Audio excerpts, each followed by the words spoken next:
Oke teman-teman, selamat sore. Sore ini saya mau nge-review motor saya, nge-review bagian aksesoris sama bagian mesinnya. Karena banyak banget yang penasaran, teman-teman saya khususnya. Nah, ini motor basicnya CB 150R New tahun 2017, berwarna merah. Oke, apa aja spesifikasinya? Jom kamera jom. Oke teman-teman ya. Jadi untuk yang pertama, ban pertama pada kaki-kaki ini velg TK Racing.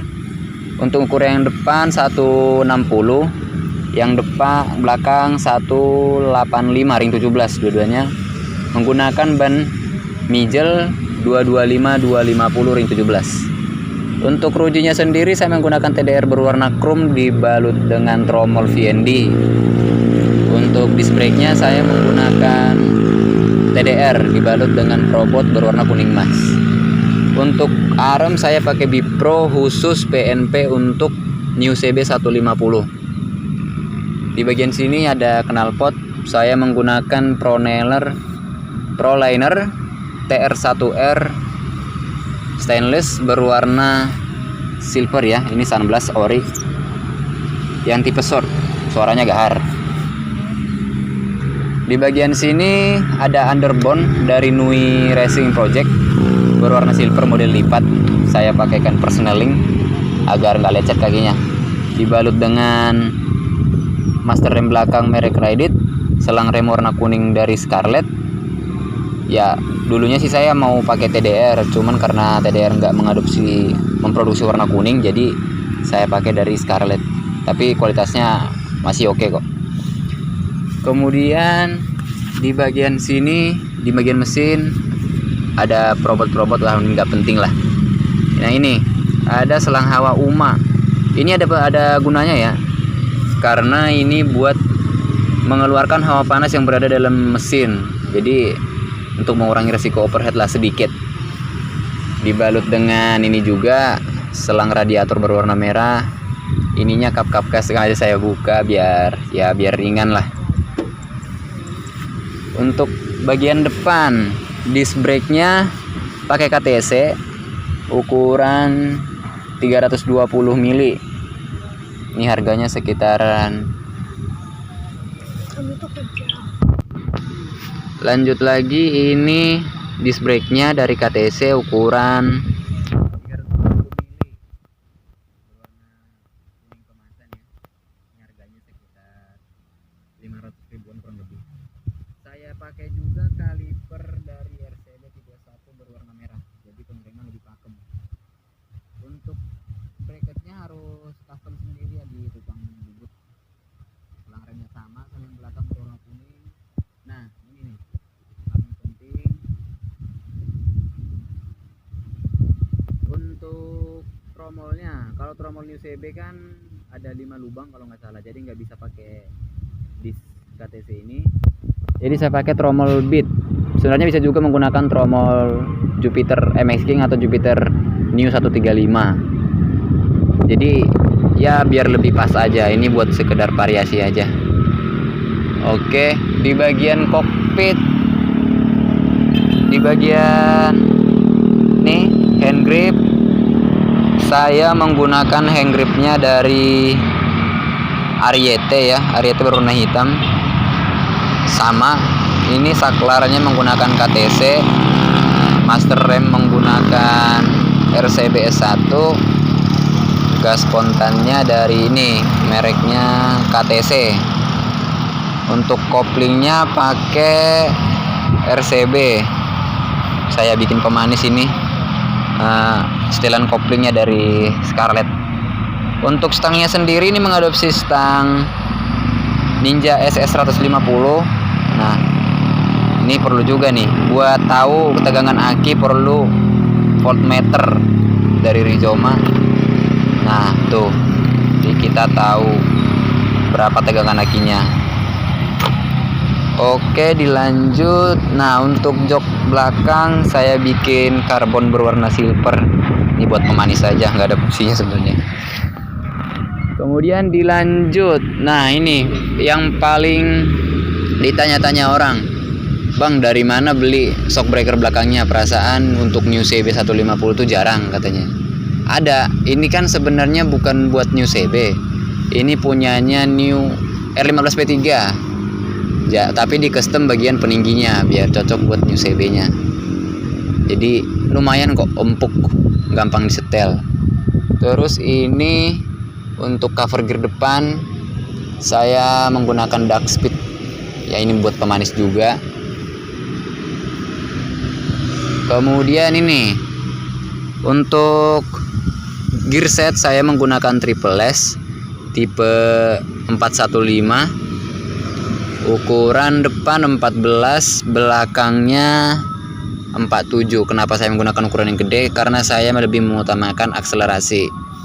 Dari pengalaman saya juga, saya pernah menggunakan gear yang lebih kecil, karena dari Google saya lihat, saya belajar, katanya kalau gear kecil itu semakin kecil nilai rasionya, maka semakin tinggi top speednya. Saya rasa sih nggak terlalu bener-bener banget, tergantung mesin. Jadi ini lumayan. Kalau standar dia, dulu saya menggunakan ban sub kompon yang lumayan besar, 90-80 per, ya 90-80 depan belakang. Dia mentok top speednya 148 km per jam, lumayan lah. Untuk spakbor belakangnya saya menggunakan spakbor belakang Ninja RR, cuman bukan Ninja RR yang ori ya, ini yang KW. Lumayan juga, lumayan manis.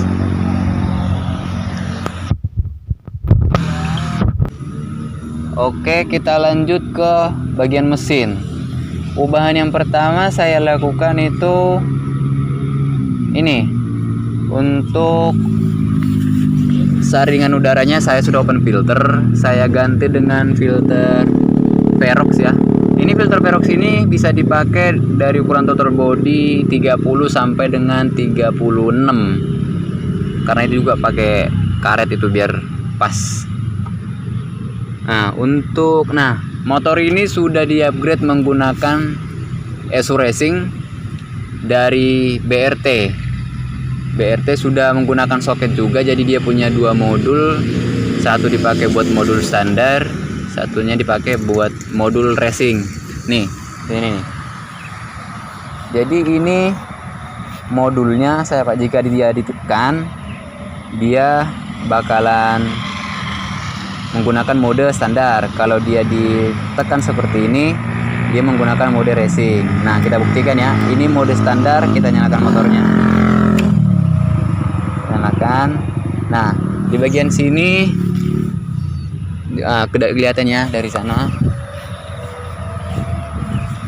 Di bagian sini, nah, ada lampu warna merah dari ECU-nya. Ini menunjukkan dia berada di mode standar.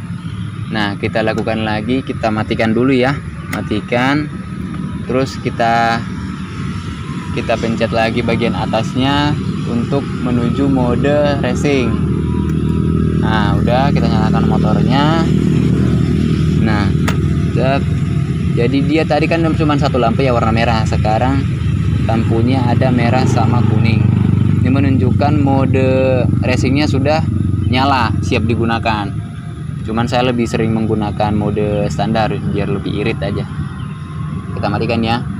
Nah, untuk mesin sendiri tidak terlalu signifikan ya ubahannya dalam mesin ini. Hanya saya oversize saja, oversize ke ukuran piston 0,50. Karena kemarin seal clamp-nya sempat kena, asapnya keluar, asap putih, jadi saya harus oversize. Nah, apa aja sih kelebihan motor ini ketika oversize dan menggunakan Juken Racing? Ya lumayan perbedaannya, lumayan bagus performanya. Karena akselerasinya bertambah, top speednya juga bertambah. Karena kan kalau di ECU standar itu dibatasi limitnya hanya di 10.300 kalau nggak salah. Jadi ini saya setting limitnya 12.200. Kenapa 12.200? Kenapa nggak 12.000 aja gitu?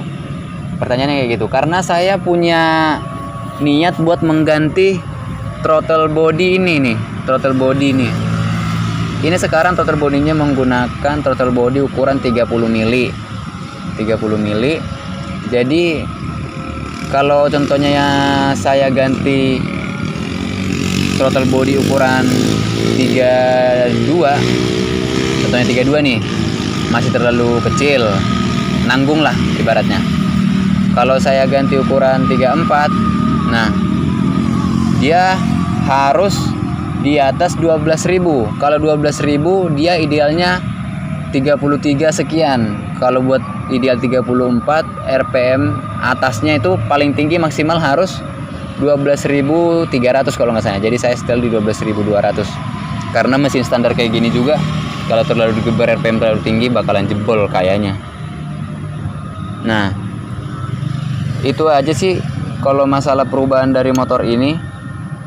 Untuk kalau kalian mau dengar suaranya gimana suaranya kalau pakai Juken 5, apakah perbedaannya ada di bagian knalpot? Karena kebetulan mesin ini nggak saya porting. Ada minggu depan kayaknya saya bakalan porting dan ganti apa ini namanya throttle body. Kok kita simak suaranya. Kebetulan ini juga menggunakan knalpot bacot.